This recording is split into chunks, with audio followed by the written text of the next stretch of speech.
우리는 불확실하고 불투명한 현실에서 삶을 살아가고 있습니다.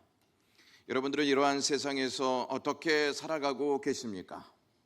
도전 정신을 갖고 당당하게 살아가고 계십니까? 아니면 자신감 없이 불안함과 두려움으로 살아가고 있습니까? 여러분들을 당당하게 만들고 자신감 있게 만드는 것이 있다면 무엇입니까?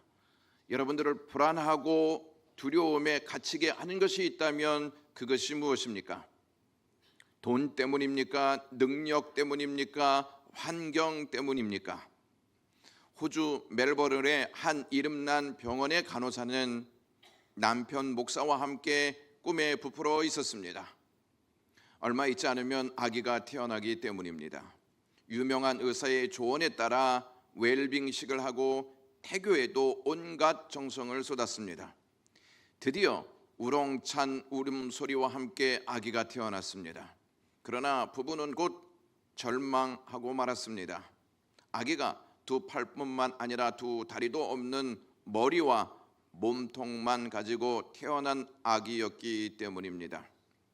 그렇게 태어난 그 아이는 절망적인 환경을 딛고 일어서서 높은 다이빙대 위에서 뛰어내리기도 하고 스케이트 보드를 타고 서핑을 하고 드럼을 연주하고 수많은 이들과 트위터를 통해 교제를 나누고 컴퓨터와 핸드폰을 하면서 글을 쓰며 살았습니다.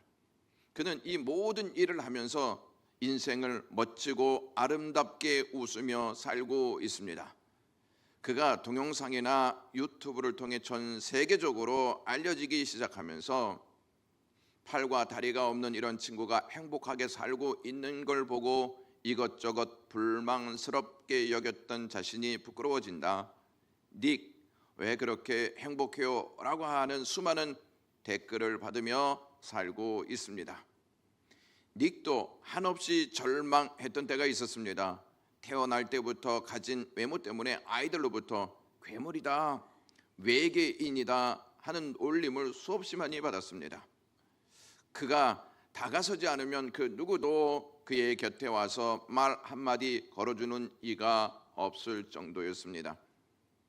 인간이기에 우울한 날에는 죽고 싶은 생각을 하게 되었습니다. 그 당시에 그는 땅을 치며 슬퍼했고 끝없이 우울하면서 살았습니다. 늘 마음이 아팠고 항상 부정적인 생각에 짓눌려 있기도 했습니다. 어디를 봐도 출구가 없어 보였습니다. 8살 때 처음으로 어머니에게 엄마 죽고 싶습니다 라고 말했다고 합니다. 10살 때 욕조에서 자살을 시도하기도 했습니다. 가족들에게 짐이 되고 싶지 않은 마음에 고민했던 것입니다. 하나님, 팔 하나 더 주시는 것이 그렇게도 아까우십니까? 라고 외쳤던 때도 있었습니다. 그런 그가 15살 때 요한복음을 묵상하면서 예수님이 나면서부터 소경된 자를 고치시며 제자들에게 이는 하나님의 뜻을 이루기 위함이라 하는 말씀을 깨닫고는 인격적으로 주님을 섬기게 되었습니다. 그 후 그는 전혀 새로운 삶을 살기 시작했습니다. 사춘기를 지나며 가혹한 현실에 좌절하던 그의 마음이 온통 새로운 가능 속으로 활짝 문을 열고 달려나갔습니다. 그는 온 마음과 삶을 하나님께 드리며 살았습니다. 19살 때 첫 연소를 시작한 뒤 40여 나라에서 학생과 교사, 사업가, 정치가 등에게 복음을 전하면서 대략 14만 정도가 그의 복음을 통해 복음을 경험하게 되었다는 놀라운 이야기가 있습니다. 지금도 자신의 삶을 희망으로 가득 채운 그를 통한 복음의 역사는 계속되고 있습니다. 그는 현재 미국 LA에 사지 없는 삶이라고 하는 장애인 비영리 단체를 설립하여서 대표로 활동하고 있습니다. 얼마 전에 한국을 두 번째 방문한 그는 장애보다 더 무서운 것은 두려움이다 라고 하였고, 이미 주어진 것을 가지고 하나님을 섬기십시오라고 말하면서 자신은 에레미야 29장 11절을 가장 좋아한다고 했습니다. 여호와의 말씀이니라 너희를 향한 나의 생각을 내가 아나니 평안이요 재앙이 아니니라 너희에게 미래와 희망을 주는 것이니라 하는 말씀입니다. 그 사람이 바로 닉 부이치치입니다. 그가 몸에 장애가 있음에도 불구하고 두려움 없이 복음을 전하며 살 수 있었던 비결이 무엇일까요? 우리는 두 팔이 있고 두 다리가 있음에도 왜 그와 다른 모습으로 살아가고 있을까요? 그가 가지고 있지 않는 불안과 두려움을 우리는 왜 갖고 살아가고 있는 것일까요? 당당함과 불안함 그리고 두려움을 갖는 차이는 어디에서 오는 것일까요? 물질이나 재능이나 환경에 있기보다 확신이 있느냐 없느냐가 차이입니다.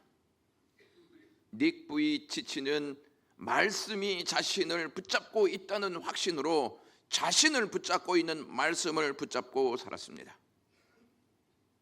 하나님은 그 사람뿐만 아니라 우리도 말씀으로 붙잡고 계시는 줄로 믿습니다.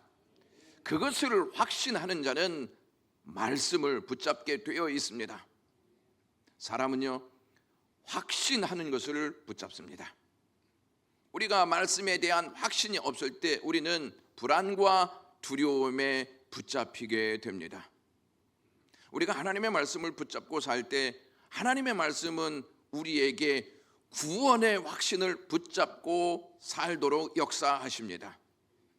오늘은 표설교 세 번째 주제로 구원의 확신이라는 말씀을 여러분과 함께 나누겠습니다. 많은 사람들이 신앙생활을 하면서 구원의 기쁨을 누리지 못하는 이유는 구원의 확신이 없기 때문입니다. 존 칼빈은 기독교 강요에서 구원의 확신이 없는 자는 신자가 아니라고 분명히 못 박았습니다. 구원의 확신에 의지해서 악마와 사망에 대해 자신 있게 승리하는 그 사람 외에는 아무도 신자가 아니라고 했습니다. 그러므로 우리에게 있어서 무엇보다 중요한 것이 구원의 확신입니다. 여러분들은 구원의 확신을 갖고 살고 계십니까? 구원의 확신이란 구원받았다는 믿음입니다. 여러분들은 구원을 받으셨습니까? 이 질문에 어떠한 분들은 구원을 받으려고 교회에 나왔기 때문에 아직은 잘 모르겠습니다 라고 말하는 분도 있을 것이고, 어떤 분들은 구원은 죽은 이후에나 알 수 있는 거 아닙니까? 라고 질문하는 분도 있을 것이고, 어떤 분들은 교회를 다녀도 구원의 확신이 잘 생기지 않습니다 라고 말하는 분도 있을 것입니다. 어떤 분들은 교회에 다니면 저절로 구원받는 거 아닙니까? 라고 말하는 분도 있을 것입니다. 우리가 구원을 논하기 전에 먼저 우리는 무엇을 붙잡고 살고 있는지 점검해야 합니다. 우리가 붙잡아야 할 것을 붙잡지 않고 교회 생활을 한다면 엉뚱한 것을 구하고 붙잡다가 믿음의 길에서 이탈할 것입니다. 바울은 로마서 10장 1절에서 이러한 고백을 합니다. 형제들아, 내 마음에 원하는 바 하나님께 구하는 바는 이스라엘을 위함이니 곧 그들로 구원을 받게 함이라 하는 말씀입니다. 바울은 자기 민족인 이스라엘 백성들이 구원받기를 하나님께 간절히 구했습니다. 바울은 다메섹 석상에서 예수 그리스도를 만나보니 자신이 무엇을 붙잡고 살았는지 알게 되었고, 구원과 전혀 상관없는 삶을 살고 있다는 사실을 알기까지 했습니다. 바울은 율법을 붙잡고 열심히 율법 안에서 율법으로 자기의 공로와 의의를 세우려고 노력했던 삶을 살았습니다. 자기의 의와 공로로 구원에 이룰 수 있다고 확신하면서 살았던 인물이 바울이었습니다.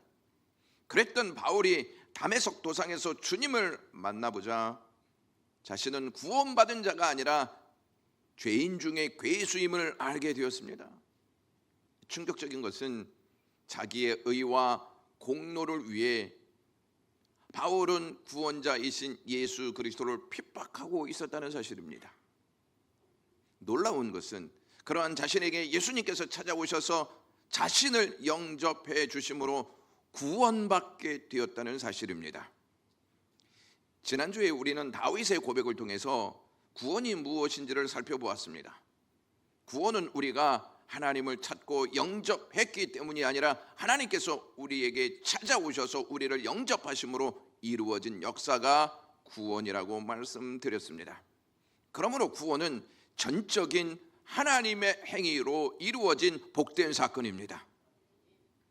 구원은 사람이 쌓은 업적이나 선행에 달려있지 않습니다.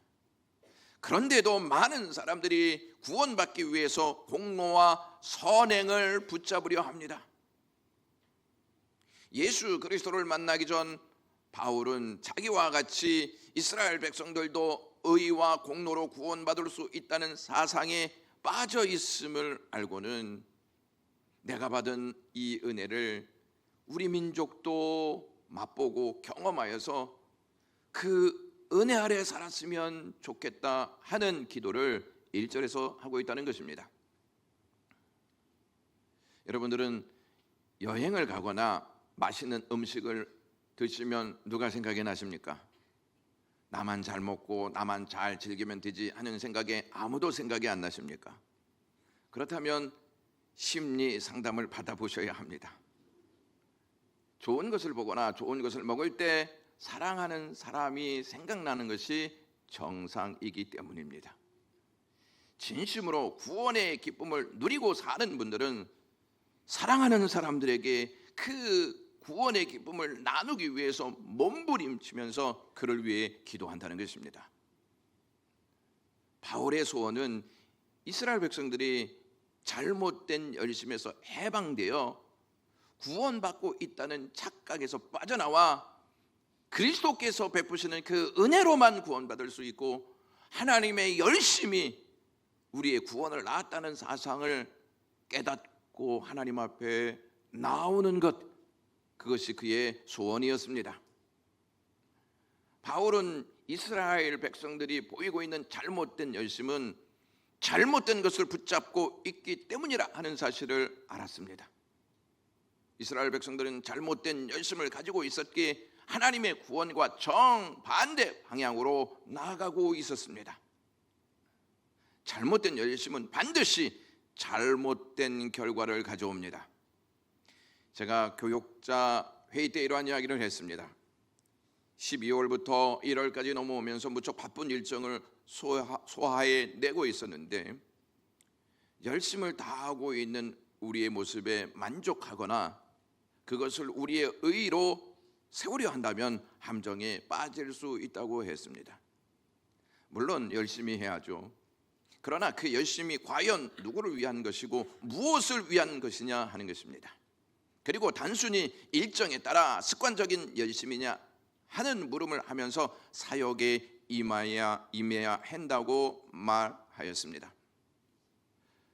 바쁜 일정이 다 하나님을 위한다고 말할 수 없습니다. 우리 자신을 위한 것일 수도 있다는 것 때문입니다. 우리 자신을 위한 것이 자연스럽게 하나님을 위한 것이라고 확신하고 만족하려 한다면 그것이 바로 사역자의 함정입니다. 제가 그러한 함정에 자주 빠지기 때문입니다. 우리가 행한 열심으로 율법을 붙잡고 율법 안에서 나오는 구원을 받게 된다면 예수님이 오실 필요가 무엇이 있겠습니까? 은혜 없이 살아도 괜찮지 않습니까? 우리의 힘으로 충분히 구원받을 수 있는데 예수 그리스도의 사랑과 예수 그리스도의 은혜가 무엇이 필요하겠냐 하는 것입니다. 에덴 동산으로 거슬러 올라가 보겠습니다. 하나님께서 아담과 하와에게 한 가지 법을 말씀하셨습니다. 창세기 2장 17절 말씀인데요. 선악을 알게 하는 나무의 열매는 먹지 말라, 내가 먹는 날에는 반드시 죽으리라 하신 하나님의 말씀입니다. 하나님이 주신 하나의 계명을 아담이 지키지 못했습니다. 아담이 하나의 계명을 지키지 못했다면 그의 후손들 역시 계명을 지키지 못한다는 것입니다. 하나님께서 아담의 후손인 이스라엘 백성들에게 애굽에서 해방시켜 주셨습니다. 그리고 홍해를 건너 시내 산에 이르게 하셨습니다. 그때 하나님께서 모세를 부르셔서 10계명을 그에게 주셨습니다. 10가지의 계명을 모세에게 주셨습니다. 모세가 10계명을 받고 있을 때 이스라엘 백성들이 아래서 무엇을 했냐면 금송아지를 만들어 놓고 우리를 애굽에서 구원한 신이다 이렇게 숭배했습니다. 그들을 보고 분노하신 하나님은 모세에게 속히 내려가라 이렇게 말씀하셨습니다. 두 돌판을 가지고 내려온 모세는 그들이 춤을 추면서 우상을 숭배하고 있는 모습을 보고 두 돌판을 던져 깨뜨려 버렸습니다. 아담이 한 가지 계명을 지키지 못했는데 그의 후손이 어떻게 그 계명을 다 지킬 수 있습니까? 그래서 깨뜨려 버릴 수밖에 없는 사건이 벌어진 것입니다. 그렇다면 하나님께서 왜 이스라엘 백성들에게 10계명을 주셨을까요? 자신들이 하나님이 주신 계명을 지키지 못하는 죄인임을 깨닫게 하시고 하나님의 은혜를 구하면서 살도록 하시기 위해서 10계명을 주셨다는 것입니다.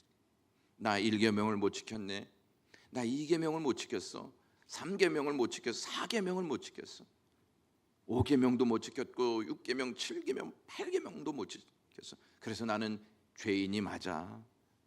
나는 죄인이기 때문에 하나님의 은혜가 필요한 존재야. 이것을 알게 하시려고 10계명을 주셨다는 것입니다. 우리는 하나님의 계명을 다 지킬 수 있는 능력이 없습니다. 그러므로 우리가 세운 의를 붙잡아서는 안 되고요, 하나님이 주신 은혜를 붙잡아야 구원의 역사가 우리에게 임할 줄로 믿습니다. 율법을 붙잡고 살았던 이스라엘 백성들도 율법을 완벽하게 지키지 못했는데 어떻게 우리가 10계명을 완벽하게 지킬 수 있습니까? 여러분들의 삶을 한번 되돌아보시면 좋을 것 같습니다. 여러분들은 살아계신 하나님을 인정하지 않고 살지는 않습니까?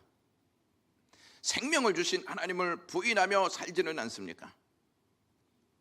삶이 잘 풀리면 내 능력이라고 말하고 삶이 잘 풀리지 않으면 하나님의 탓으로 돌리지 않습니까? 창조주 하나님을 믿음의 대상으로 여기지 않고 내 자신을 믿음의 대상으로 여기고 살아가고 있지는 않습니까? 우리는 하나님을 믿고 있다고 말합니다.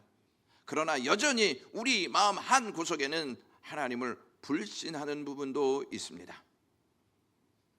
여러분들이 어떻게 받아들일지 모르겠지만 하나님을 인정하지 않고 사는 것, 이것이 죄입니다.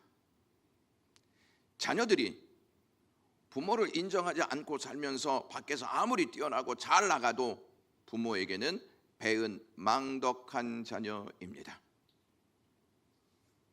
교회를 다니는 많은 분들이 회피하는 것이 있습니다. 그 중에 하나가 무엇이냐면 구원의 확신입니다. 왜 구원의 확신을 회피하냐면 구원의 확신이 없기 때문입니다. 구원의 확신이 없는 분들은 구원에 대한 이야기가 나오면 구원의 기쁨보다는 혼란이 생깁니다. 연애하는 사람들이 언제 혼란이 찾아오는지 아십니까? 사랑의 확신이 없을 때입니다. 사랑의 확신이 없으면 만나서 교제하는 것도 기쁨이 되지 않습니다. 구원은 본질적인 문제인데 이 본질적인 문제를 해결하지 않고 신앙생활을 하는 것은 뜬구름을 잡는 것과 똑같습니다.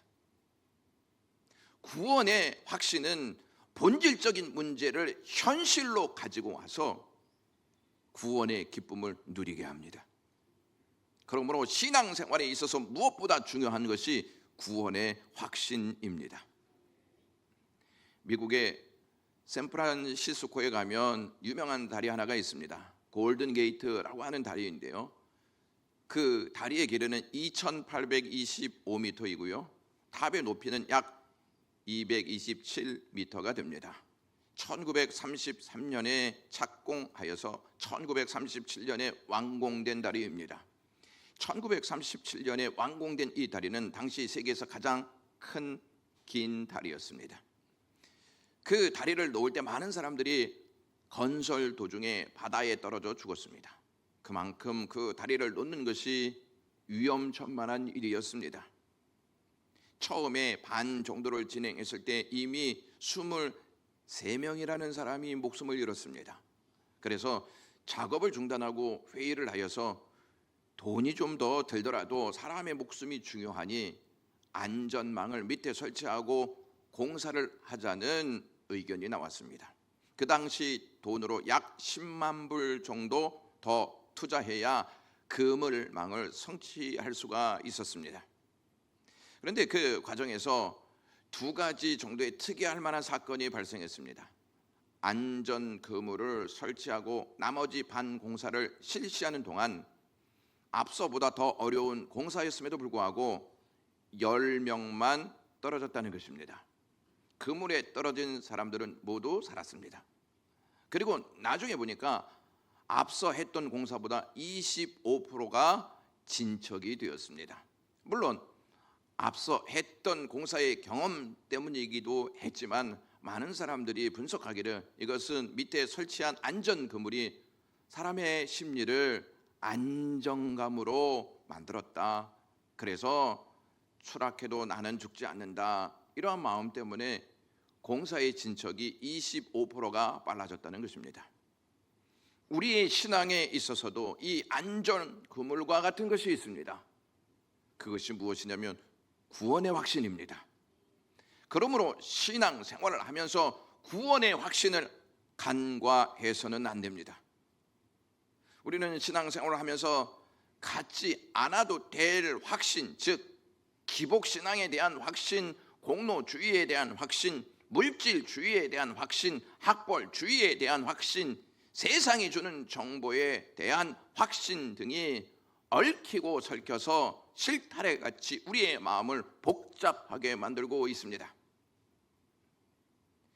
이러한 것들이 정작 가져야 할 구원의 확신을 밀어내고 있습니다. 어떤 분들은 불확실한 시대에, 불투명한 시대의 현실적인 문제를 다루어야지 무슨 구원의 확신을 다루느냐고 말할 수도 있습니다. 그러나 구원의 확신 없이 사는 삶은 오히려 삶을 더 불확실하게 하고 삶을 더 불투명하게 한다는 것입니다. 구원의 확신을 갖기 위해서는 세 가지를 붙잡고 있어야 합니다. 첫째는 하나님의 말씀입니다. 바울은 구원을 확신할 수 있는 근거를 말씀에서 찾았고 그 말씀으로 제시했습니다. 8절 말씀을 현대인의 성경으로 읽어드리겠습니다. 이것은 하나님의 말씀이 바로 여러분 곁에 있으며 여러분 입과 마음에 있습니다 라고 하였기 때문입니다. 이것은 바로 우리가 전파하는 믿음의 말씀입니다 라고 했습니다. 하나님의 말씀에 근거하지 않는 구원의 확신은 모래 위에 집을 짓는 것과 같습니다. 말씀을 붙잡고 살 때 말씀은 우리에게 구원의 확신을 붙잡고 살 수 있도록 은혜를 베풉니다. 여러분, 구원은 말씀에 따라 이루어졌습니다. 예수님께서 십자가에서 마지막 외쳤던 말씀이 다 이루었다 하신 말씀이었습니다. 하나님의 말씀대로 예수님이 이 땅에 오셨고요, 하나님의 말씀대로 순종하신 예수님은 십자가에 오르셔서 그 말씀을 다 이루셨습니다. 오늘 본문 13절 말씀을 보시면 누구든지 주의 이름을 부르는 자는 구원을 받으리라 라고 하는 이 말씀은 요엘서 2장 32절의 말씀을 인용한 내용입니다. 누구든지 여호와의 이름을 부르는 자는 구원을 얻으리니 라는 말씀입니다. 11절 말씀을 시작하는 내용이 성경에 이르되 이렇게 되어 있습니다. 구약 성경에 이르되 라는 말씀입니다.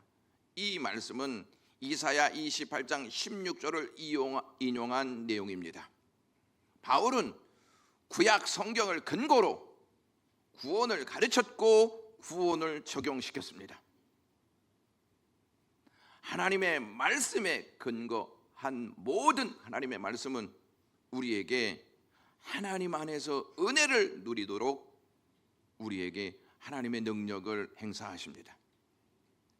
끝까지 하나님의 말씀을 붙잡고 사는 자는 결코 부끄러움을 당하지 않고 말씀이 책임지는 은혜를 경험할 것입니다. 구원의 확신을 갖기 위해서는 믿음을 붙잡아야 합니다. 바울은 율법을 붙잡고 율법을 지켜야 구원을 받는다고 생각했던 이스라엘 백성들에게 9절에 이렇게 말합니다. 내가 만일 내 입으로 예수를 주로 시인하며 또 하나님께서 그를 죽은 자 가운데서 살리신 것을 내 마음에 믿으면 구원을 받으리라 라고 했습니다. 바울이 구원과 함께 언급하는 단어가 믿음입니다. 10절 말씀도 보시면 사람이 마음으로 믿어 의에 이르고 입으로 시인하여 구원에 이르느니라 라는 말씀을 합니다. 구원은 예수 그리스도를 시인하고 예수 그리스도를 주로 믿을 때 받는 것입니다. 사탄은 온갖 거짓된 학설과 거짓된 증거물들을 세상에 마구 쏟아 놓으면서 우리를 혼란하게 만듭니다. 이때 믿음은 결코 입을 다물고 살아가게 하지 않습니다. 입으로 예수 그리스도를 주로 시인하게 하고 마음으로 복음을 믿어 복음의 삶을 삶 속에서 표현하게 합니다. 이것이 우리에게 의의 역사라고 가르칩니다. 의는 우리의 업적으로 이루어지는 것이 아니라 하나님이 주신 믿음으로 얻게 되는 역사입니다. 믿는 것이 곧 확신이 됩니다. 사탄은 우리가 구원의 확신을 갖지 못하도록 믿음을 마구 흔들어 놓습니다. 우리의 환경을 마구 흔들어 놓습니다. 그래야 그리스도인들이 불안과 두려움에 붙잡혀 살기 때문입니다. 불안과 두려움의 천적이 있습니다. 불안과 두려움의 천적은 확신입니다. 확신은 불안과 두려움을 이기는 최대의 능력입니다. 존 라일이라고 하는 청교도 목회자가 믿음과 확신에 대한 차이를 이렇게 설명했습니다. 믿음이 뿌리라고 한다면 확신은 꽃과 같다. 뿌리 없는 꽃은 있을 수 없지만 꽃이 없는 뿌리는 있을 수 있다. 믿음이 군중을 비집고 들어가 살그머니 예수님의 옷자락을 만진 여인과 같다고 한다면 확신은 자신을 돌로 치려는 사람들 앞에서 보라 하늘이 열리고 하나님께서 하나님 우편에 서신 것을 본다고 고백했던 스데반과 같다라고 했습니다. 믿음은 확신이라는 꽃을 피웁니다. 마지막으로 구원의 확신을 갖기 위해서는 복음을 붙잡아야 합니다. 이스라엘 백성들은 율법을 붙잡고 율법을 지킴으로 구원받을 수 있다고 확신하며 살았습니다. 그러나 바울은 율법이 아니다. 우리를 위해 십자가에 달려 돌아가신 예수 그리스도, 우리를 위해 다시 살아나신 예수 그리스도의 복음을 붙잡아야 한다고 가르쳤습니다.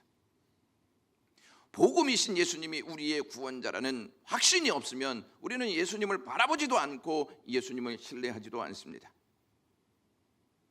여러분들은 예수 그리스도가 우리의 복음이신 것을 믿습니까? 다 믿는다고 하지 저는 못 믿겠습니다 이렇게 말하지는 않을 것입니다. 그런데 중요한 것은 무엇을 믿고 어디까지 믿고 있느냐 하는 것입니다. 우리는 예수님이 십자가에 달려 돌아가시고 부활하신 사건을 믿습니다. 대부분 다 거기까지 믿습니다. 그러나 예수님께서 십자가에 달려 돌아가시고 부활하신 사건이 우리에게 복음이 되어 나에게 복음이 되어 구원받을 수 있도록 역사하셨다는 사실에 대해서는 확고히 믿지 않는다는 것입니다. 이것을 믿지 않으니까 당신은 구원 받으셨습니까? 이렇게 질문하면 글쎄요 잘 모르겠습니다 이렇게 확신 없는 반응을 보이는 것입니다. 왜 구원에 대한 확신이 없습니까? 복음을 신뢰하지 않고 복음을 붙잡지 않기 때문입니다. 복음을 붙잡고 복음을 신뢰하지 않으면 자꾸 내가 한 일에 대한 생각이 나를 지배합니다. 나는 구원받을 만한 삶을 살지 못했어. 선한 일을 그다지 많이 하지도 못했어. 교회를 위해서 한 일이 크게 없어. 이렇게 자꾸 생각한다는 것입니다. 분명한 사실은 우리가 행한 일로 구원받을 수 없다는 것입니다. 그 예가 사도 바울의 예입니다. 그는 율법을 붙잡고 열심히 율법을 지킴으로 자기의 의를 세우는 일에 모든 힘을 쏟으며 살았습니다. 예수 믿는 사람들을 잡아다가 고문하기도 하고 옥에 넣기도 했습니다. 스데반을 돌로 쳐 죽이는 일에 결정적인 역할을 했던 주범이었습니다. 그의 행위는요, 예수 그리스도를 핍박하는 것밖에 없었습니다. 바울이 다메섹 도상에서 예수님을 만났을 때 이렇게 고백합니다. 주여 누구십니까? 바울의 질문에 예수님께서 나는 내가 박해하는 예수라 라고 말씀하셨습니다. 예수 그리스도를 박해하는 일로 그가 구원받을 수 있습니까? 예수 그리스도를 박해했다면 그는 심판받아야 마땅하지 않습니까? 그럼에도 불구하고 그가 구원받을 수 있었던 것은 그가 행한 일 때문이 아니라 예수님께서 그를 위해 행하신 일 때문이었습니다. 그러므로 우리는 구원을 생각할 때 예수께서 우리를 위해 행하신 십자가와 부활을 생각해야 할 줄로 믿습니다. 오직 예수 그리스도께서 우리를 위해 십자가와 부활의 역사를 남기셨기 때문에 그분만이 우리의 참된 구원자가 되십니다. 구원의 기쁨을 누리고 구원의 확신을 갖기 위해서는 영적으로 부요해져야 합니다. 어떻게 하면 영적으로 부요해질 수 있을까요? 로마서 10장 12절 말씀을 다 같이 읽도록 하겠습니다. 한 분이신 주께서 모든 사람의 주가 되사 그를 부르는 모든 사람에게 부요하시도다. 사람이요, 복음이신 예수 그리스도를 믿고 채울 때 부요해집니다.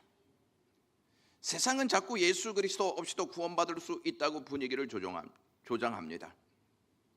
세상은 우리에게 왜 예수 그리스도를 믿는데 어려움을 만나고 병에 걸리고 고통을 당하냐고 말합니다. 그 말을 듣고 있노라면 우리는 구원의 확신이 약화됩니다. 아, 내가 구원받았나? 이런 생각이 든다는 것입니다. 예수님을 믿어도 우리는 풍파를 만나게 됩니다. 예수님을 믿어도 우리의 삶이 깨질 수 있고요, 고통스러운 일이 우리의 인생에 차고 들어올 수 있습니다. 그럴 때 우리는 혼란을 겪고 두려움에 사로잡힙니다.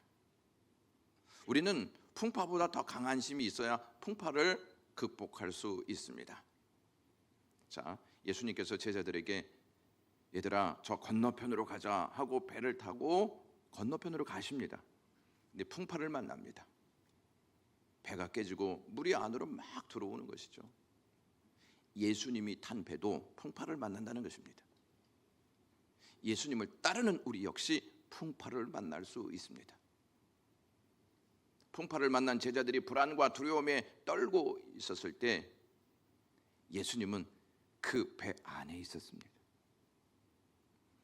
우리의 삶에 풍파가 있어도 예수님은 우리의 삶에 계신 줄로 믿습니다. 그리고 예수님이 이제 일어나셔서 풍파를 잔잔하게 하시고 목적지에 도착할 수 있도록 은혜를 베푸십니다.